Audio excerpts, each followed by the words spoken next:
तो सत्ता में कभी वापस नहीं लौट सकता। ये तो आपने एकदम ठीक कहा।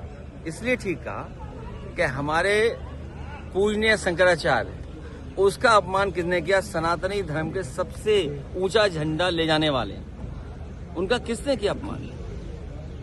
आप बताइए किसने अपमान किया? आप कह रहे योगी आदित्यनाथ ने? वो योगी कब हो गए? सर्टिफिकेट कहां से मिला?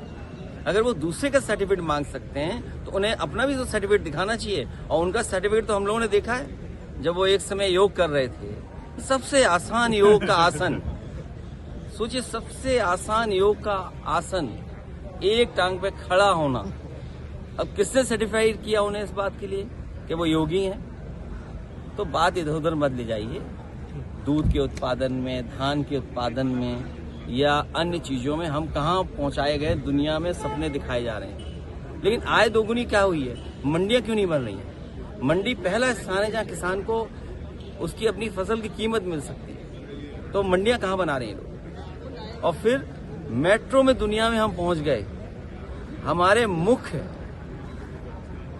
मंत्री जी ने प्रधान संसद के क्षेत्र में मेट्रो नहीं बनने दी। दुनिया में मेट्रो बन गई।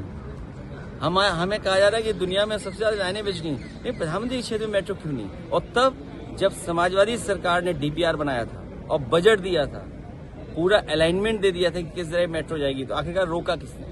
और सबसे दुर्भाग्य की बात, जो बात आप कह रहे हैं सनातनी, अहिल्याबाई होलकर जी, उनका योगदान हमारे सनातन धर्म संस्कृति के लिए कितना बड़ा रहा। उनकी बनाई हुई चीजों को संरक्षण करना था। हेरिटेज ये लोग नहीं समझ सकते। जो सनातनी की बात करें वो हेरिटेज नहीं समझ सकते। हमारे पूर्वजों ने हमें क्या दिया विरासत? हमारी ये जिम्मेदारी बनती है उस विरासत को आगे वाली पीढ़ियों को किस रूप में दे करके जाए। तो संरक्षण करना था, संवारना था। ये नहीं कि बुलडोजर लेकर के चलना था। जिन्होंने अहिल्याबाई होलकर जी का घाट, सबसे प्राचीन घाट, उसका जो बुलडोजर से तोड़ा गया है, वो कभी सनातनी नहीं हो सकते। ठीक है।